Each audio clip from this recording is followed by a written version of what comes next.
The words hit me like a gunshot in a quiet room. We should explore our options, Emily said, her voice strangely calm, as though she were asking if we should try a new restaurant. I blinked, staring at her across the kitchen table. The late afternoon sun painted stripes of gold across her face through the blinds, but her eyes were elsewhere, colder, distant, already a million miles away from me. My throat tightened. Options? I asked, the word cracking like old wood. She leaned back in her chair, tucking a strand of chestnut hair behind her ear, and gave me a smile so soft it almost disguised the knife she'd just driven into me. You know, we married young. Don't you ever wonder what else is out there? What we're missing? The coffee in my mug turned bitter on my tongue. In hindsight, the signs had been there. Her sudden late nights at work, the new perfume she didn't wear for me, the way her phone seemed to vanish from the counter when I entered the room. But I told myself it was stress, that she was tired, that life had dulled the edges of the woman I once couldn't breathe without. I loved her. That was my sin. I loved her enough to ignore the shadows gathering in the corners of our marriage. But sitting there listening to her talk about options, I felt something inside me fracture. So what are you saying, Emily? My voice was lower now, heavier, as if speaking hurt. She didn't flinch. I'm saying maybe we take a break. See other people. Just to be sure.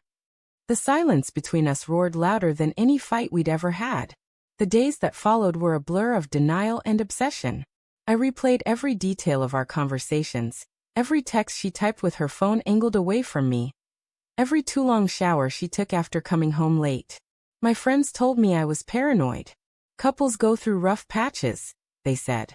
Don't jump to conclusions. But deep down, I already knew.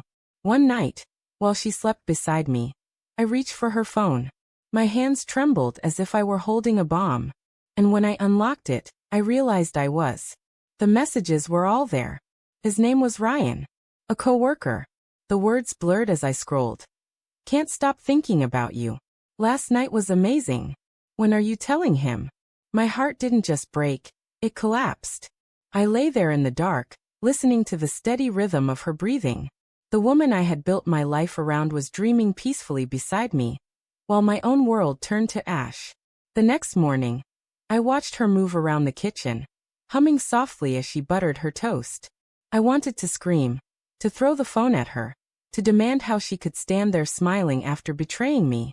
Instead, I said nothing. Big day at work, she chirped, grabbing her bag. Don't wait up.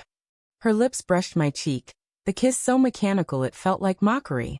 And in that moment, something inside me shifted. I wasn't going to beg. I wasn't going to fall apart. If she wanted options, she'd see that I had them too. It wasn't revenge that drove me. Not at first. It was survival. I needed a lifeline, something to remind me I was more than the man she was throwing away.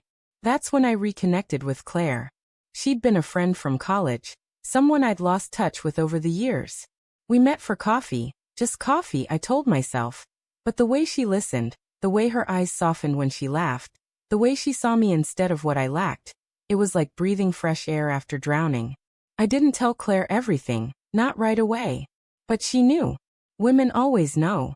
You don't deserve this, she said quietly one night as we walked by the river, city lights flickering on the water.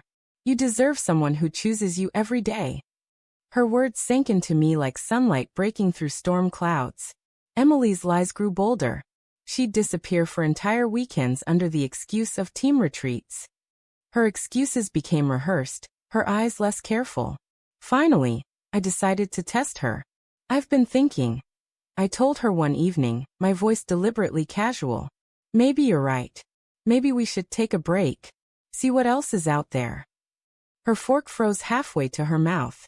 For a flicker of a moment, panic flashed in her eyes before she smoothed it over with a smile. Really? You'd be okay with that? I nodded, though inside rage burned like acid. She thought she'd won. That I was so weak, so desperate, I'd quietly accept my role as the discarded husband while she ran off with Ryan. But she didn't know about Claire. The confrontation came sooner than I expected. Emily came home late one night, the scent of cologne clinging to her like a confession. Rough day at work. I asked, my voice steady. She blinked, caught off guard. Yeah. Meetings ran long. I set my phone on the table. Her texts with Ryan glowed from the screen. Her face drained of color. "Don't bother lying," I said. My voice wasn't angry, it was worse. It was calm. "I know." Her lips parted, searching for excuses, but none came. Finally, she whispered, "I didn't mean for this to happen." I laughed, bitter and hollow. "You meant every text. Every night you chose him over me. Don't insult me with apologies." Tears welled in her eyes. I thought maybe we weren't right for each other anymore."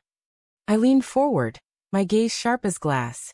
"Then you should have had the courage to leave, not crawl behind my back." For the first time, she looked small, fragile, like the facade she had built was finally collapsing. That weekend, I packed my bags. She didn't fight me. She didn't beg. Maybe she thought Ryan was waiting to step into my place. But here's what she didn't know. I wasn't walking away alone. Claire helped me carry the last box to my car. Her hand brushed mine, steady and sure.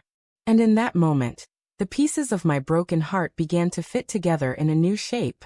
When Emily came outside and saw us together, her face crumbled. She opened her mouth as if to speak, but no words came. I met her gaze one last time. "You wanted options," I said. "So did I." Then I drove away, leaving her standing in the driveway with nothing but the hollow victory of a plan that had backfired. People say betrayal destroys you. And they're right, it does. But sometimes it also sets you free. Emily thought she was trading up, chasing excitement, testing what she thought she deserved. What she never realized was that betrayal has a way of circling back. She wanted options. She forgot I had them too. And in the end, it wasn't her who replaced me. It was me who replaced her.